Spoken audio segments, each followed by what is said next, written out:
Welcome to Nayan ultimate. आप लोगों का स्वागत है यहाँ पे दोस्तों। तो जैसा कि कल हमने पार्ट 2 ख़त्म करा दिया वैदिक काल का, तो जिसमें हम लोगों ने कल ऋग वैदिक काल के बारे में चर्चा करी थी और आज यहाँ पे हम लोग उत्तर वैदिक काल पढ़ेंगे। जो उत्तर वैदिक काल का जो कार्यकाल है 1000 ईसा पूर्व टू 600 ईसा पूर्व का है। तो पहले इसकी भूमिका पढ़ेंगे हम लोग, फिर इसकी सामाजिक जीवन, आर्थिक जीवन और राजनीतिक जीवन पे चर्चा करेंगे। और आज ये पार्ट 3 है, तो यदि आप लोग नया है तो पार्ट 1 और 2 ज़रूर देखें। तो आज मैं आपका पार्ट 3 शुरू कर रहा हूँ। यहाँ पे उत्तर वैदिक काल का जो कार्यकाल है मैंने पहले ही बता रखा हो कई बार, 1000 ईसा पूर्व टू 600 ईसा पूर्व के बीच का समय है। तो सबसे पहले इसकी पृष्ठभूमि या बैकग्राउंड पे हम लोग चलते हैं, क्या था, कैसे थे उत्तर वैदिक काल। तो जिस काल की जानकारी हमें यजुर्वेद, सामवेद, अथर्ववेद, ब्राह्मण ग्रंथ, उपनिषद और अरण्यक से मिलता है उसे उत्तर वैदिक काल कहा गया है। अरण्यक के बारे में और उपनिषद के बारे में मैंने पिछला वीडियो में बता रखा हूँ, तो जो लोग नहीं देखे तो पिछला वीडियो ज़रूर देखें। मतलब जिस काल की जानकारी हमें यजुर्वेद, सामवेद, अथर्ववेद, ब्राह्मण ग्रंथ, उपनिषद और अरण्यक आदि से मिले उस काल को उत्तर वैदिक काल कहा गया है। और इस काल में लौह प्रौद्योगिकी युग की शुरुआत मानी जाती है। और लौह प्रौद्योगिकी युग की पहला साक्ष्य अंतरजीखेरा एक जगह है आपका यहाँ पे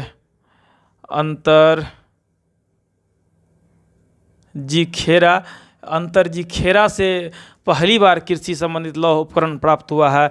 और उत्तर वैदिक काल की यदि सभ्यता का केंद्र देखा जाए तो पंजाब से बढ़ करके कुरुक्षेत्र तक चला आया, जो कि दिल्ली और गंगा यमुना के द्वाब का उत्तरी भाग तक आ गया था। तो भूमिका को मैं एक बार फिर से बता रहा हूँ। जिस काल की जानकारी हमें यजुर्वेद, सामवेद, अथर्ववेद, ब्राह्मण ग्रंथ, उपनिषद एवं अरण्यक आदि से मिले उस काल को उत्तर वैदिक काल कहा गया है। और उत्तर वैदिक काल का जो कार्यकाल है वो 1000 BC टू 600 BC है। और उत्तर वैदिक काल का सभ्यता का केंद्र पंजाब से बढ़ के कुरुक्षेत्र यानी कि दिल्ली और गंगा यमुना द्वाब का उत्तरी मैदान तक आ गया। और इसकी सामाजिक जीवन पे थोड़ा सा चलते हैं। तो सामाजिक जीवन में जैसे आपने देखा था कि ऋग वैदिक काल में वर्ण व्यवस्था पे आधारित था। यहाँ पे वर्ण व्यवस्था में थोड़ी सी कठोरता आ गई, यानी कि वर्णों का आधार कर्म पे न होकर केवल कि जातिगत आधार पे होने लगा, यानी कि जाति व्यवस्था का बढ़ावा दिया गया उत्तर वैदिक काल में। और व्यवसाय अनुवांशिक रूप से हो गया, व्यवसाय भी अनुवांशिक होने लगा। और इस काल में यज्ञों का महत्व बहुत ज़्यादा बढ़ गया। यज्ञों का महत्व बढ़ने के कारण क्या हुआ, ब्राह्मणों की जो शक्ति थी, ब्राह्मणों की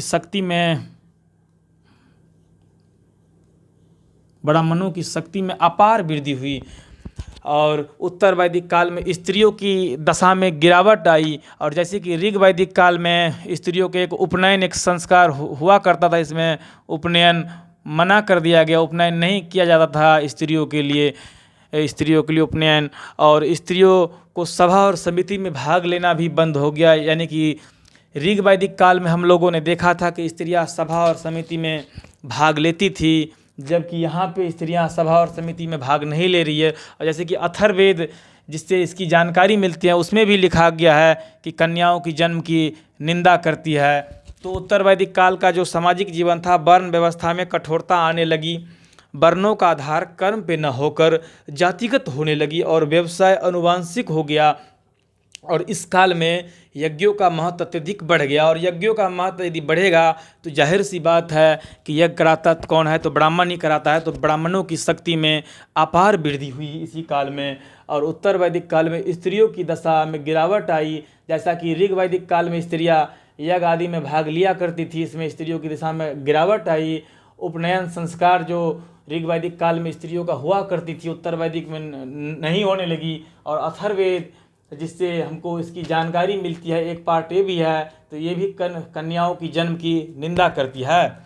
अब यहाँ पे हम लोग इसकी राजनीतिक जीवन पे चलने का प्रयास करते हैं, क्या था, कैसे था उत्तर वैदिक काल का राजनीतिक जीवन। तो यहाँ पे राजा का जो पद था, राजा का पद वंशानुगत हो गया। और जो ज्येष्ठ उसका पुत्र होता था, राजा का ज्येष्ठ पुत्र जो होता था, उसे राजगद्दी मिला करता था। और राजतंत्रात्मक शासन व्यवस्था और ज़्यादा मजबूत हो गई।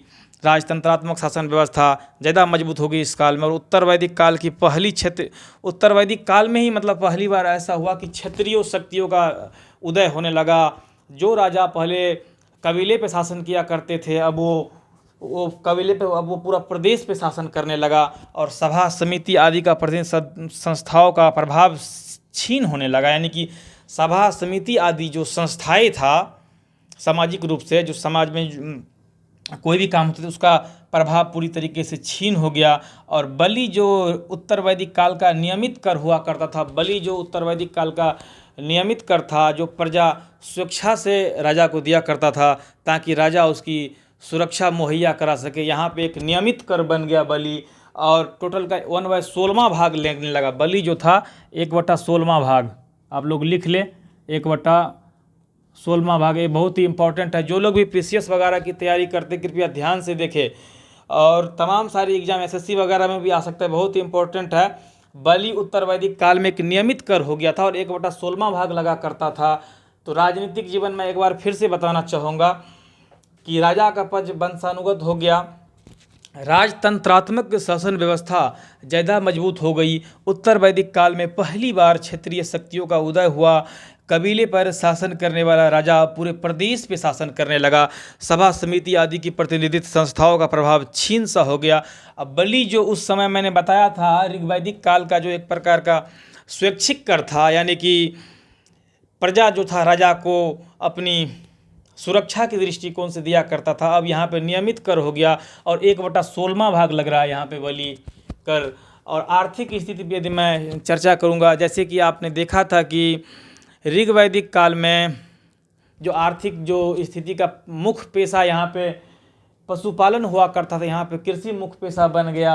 और कृषि मुख्य पेशा होने का ये कारण है कि यहाँ पे लोहे के बने उपकरण आने लगा मार्केट में, तो उससे खेती ज़्यादा होने लगा। तो कृषि मुख्य पेशा बन गया इस काल में। पशुपालन की जगह, पहले पशुपालन थी, पशुपालन की जगह कृषि मुख्य पेशा हो गया। और इस काल में लोहे का उपकरण के प्रयोग से कृषि के क्षेत्र में क्रांति सी आ गई, यानी कि लोहे का जो उपकरण से बन कृषि क्षेत्र में बहुत ज़्यादा क्रांति आई। और धान यहाँ की मुख्य फसल बन गई थी, आप लोग लिख ले, धान बन गई थी। और एक अंतरजी खेरा में पहली बार कृषि संबंधित लोहे का उपकरण प्राप्त हुआ है। बहुत ही इंपॉर्टेंट है। जो लोग भी बीपीएससी या यूपी पीसीएस देना है, ये लोग तो लिख ही डालो, क्योंकि ये आ सकता है एग्जाम में, या नहीं तो कभी ना कभी किसी न किसी एग्जाम में ज़रूर आएगा आपके लैब में। तो अंतरजी खेरा, जिसमें पहली बार कृषि संबंधित लोहे का उपकरण प्राप्त हुआ था। और वस्त्र निर्माण उद्योग भी प्रमुख उद्योग था। लेकिन एक बात आप लोग देखिए, कपास का कहीं भी उल्लेख नहीं मिलता था।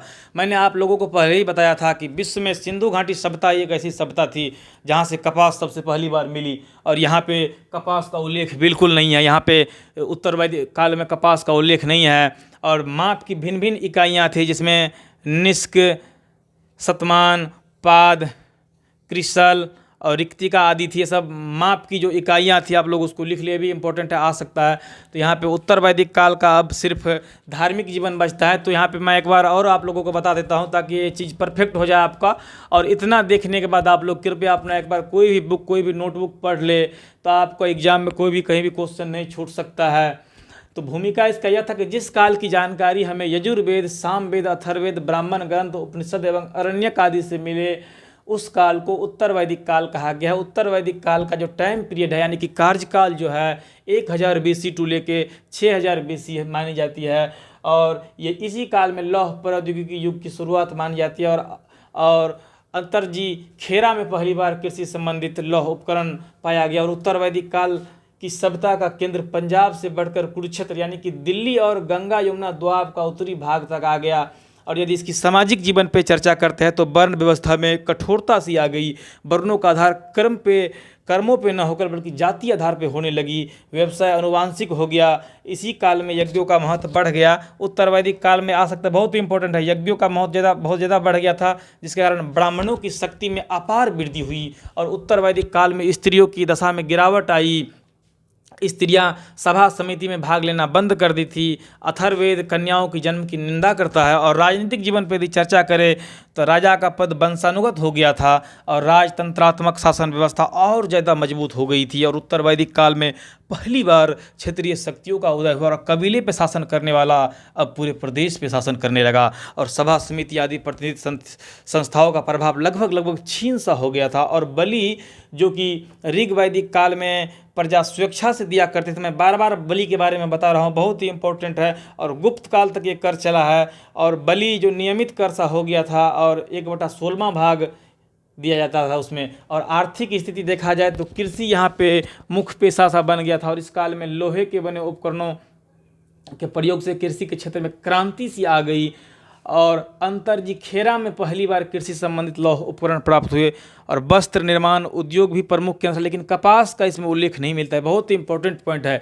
जैसा कि सिंधु घाटी सभ्यता ने विश्व में पहली बार कपास उत्पादन का श्रेय दी जाती है, इसी तरीके से यहाँ पे कपास का कहीं भी उल्लेख नहीं मिलता। और माप के भिन्न भिन्न इकाइयाँ थी, निष्क, शतमान, पाद, कृषण, रिक्तिका इत्यादि। तो अभी मैं आप लोगों को जस्ट उसका अब धार्मिक जीवन के बारे में बताऊंगा। जैसा कि अभी आप लोगों ने सामाजिक जीवन, आर्थिक जीवन और राजनीतिक जीवन देखा, तो अब यहाँ पे हम धार्मिक जीवन के बारे में चर्चा कर रहे हैं उत्तर वैदिक काल के।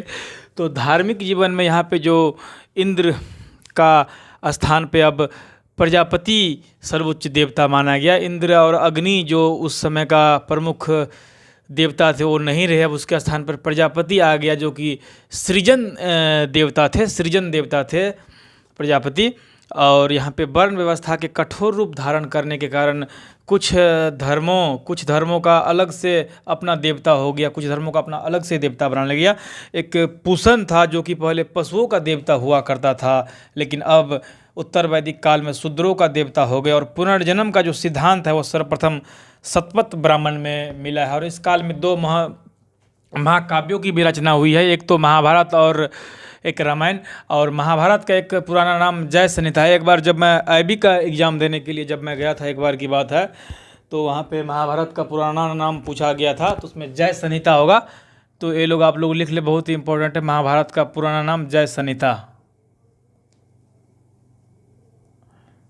तो इस समय की 2 महाकाव्य है, रामायण और महाभारत। और महाभारत का पुराना नाम जय संहिता है, जो कि एक बार मैं आईबी का एग्ज़ाम देने गया था तो उसमें पूछा गया था। और वैदिक आर्य लिंग एवं मूर्ति पूजा के विरोधी थे, ये भी इम्पोर्टेंट पॉइंट है, बहुत ही इंपॉर्टेंट है।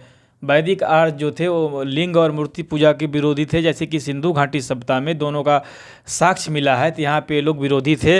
और उत्तर वैदिक काल में 16 संस्कार काफ़ी लोकप्रिय हुए, जिसमें से कुछ जो इम्पोर्टेंट है मैं आपको बता रहा हूँ। पहला गर्भधारण था, 4 नंबर का जातकर्म था, 10वां विद्या आरंभ था, और 11वां उपनयन जो कि बहुत ही इंपॉर्टेंट है, 11वें नंबर पर था। और शूद्रों को छोड़ के लगभग सभी धर्मों का उपनयन हुआ करता था, शूद्र का उपनयन नहीं हुआ करता था, और बाकी सारे धर्मों का उपनयन हुआ करता था। और 15वां विवाह था और 16वां अंत्येष्टि है। तो इस तरीके से यहाँ पे धार्मिक जीवन में एक बार और आप लोगों को चर्चा कर रहा हूँ। यहाँ पे उत्तर वैदिक काल का जो धार्मिक जीवन है उसमें इंद्र के स्थान पे एक प्रजापति को सर्वोच्च स्थान दिया गया, जिसे ब्रह्मा भी कहा गया है, जो कि सृजन देवता था। और इंद्र और अग्नि अब उतने प्रमुख नहीं रहे जितना कि ऋग वैदिक काल में हुआ करता था। और वर्ण व्यवस्था के कठोर रूप धारण करने के कारण कुछ धर्मों के अलग से देवता हो गए, जैसे पूषण पहले पशुओं का देवता हुआ करता था, लेकिन अब शूद्रों के देवता हो गए। पुनर्जन्म का जो सिद्धांत है सर्वप्रथम शतपथ ब्राह्मण में मिला है, बहुत ही इंपॉर्टेंट पॉइंट है ये। जो लोग भी पीसीएस वगैरह की तैयारी कर रहे हैं, तमाम सारे एग्जामों में आ सकता है। पुनर्जन्म सिद्धांत सर्वप्रथम कहाँ मिला, तो पुनर्जन्म का जो सिद्धांत है अगर पूछा जाए एग्जाम में कि सर्वप्रथम कहाँ मिला, तो पुनर्जन्म का सिद्धांत सबसे पहले शतपथ ब्राह्मण में मिला है। और इस काल में 2 महाकाव्य थे, एक महाभारत जिसका पुराना नाम जय संहिता और दूसरा रामायण है। और वैदिक आर्य जो थे लिंग और मूर्ति पूजा के विरोधी थे। उत्तर वैदिक काल में 16 संस्कार थे जो काफ़ी लोकप्रिय हुए हैं, 16 संस्कार टोटल थे। इसमें गर्भाधारण 1 नंबर पे है। तो मैं इम्पोर्टेंट ही आप लोगों को लिखाया हूँ, जो महत्वपूर्ण है, जो परीक्षा में आते हैं अधिकांशतः। और 4 नंबर का जातकर्म हो गया और 10वें नंबर का विद्यारंभ हो गया। 11वां उपनयन है, जो कि शूद्रों को छोड़ के लगभग उस समय की जितनी जातियाँ थी, शूद्रों को छोड़ के जो 4 वर्णों का उल्लेख था सब में होता था, बस शूद्र को छोड़ के। और 15वें विवाह था और 16वां अंत्येष्टि था। आप लोग इसको कृपया एक बार देख ले। और इसको एक बार देखने के बाद मैं आप लोगों को यकीन दिलाता होगा आपका ये चीज़ पक्का हो जाएगा। लेकिन अपना नोटबुक जरूर पढ़े। तो आज आप लोगों का वैदिक सप्ताह खत्म हो गया पूरी तरीके से। इसका वैदिक सप्ताह का टोटल 3 पार्ट है। सिंधु घाटी सप्ताह भी प्ले लिस्ट में डला हुआ है। सिंधु घाटी सप्ताह का भी 4 पार्ट है एक में, और पाषाण युग का भी 1 पार्ट है। तो आप लोग प्ले लिस्ट में जा करके सारा वीडियो देख सकते हैं। और अगला टॉपिक मैं नेक्स्ट वीडियो में लाऊंगा। तो आप लोग कृपया अगर नया है तो हमारे चैनल को लाइक और सब्सक्राइब जरूर कर दे।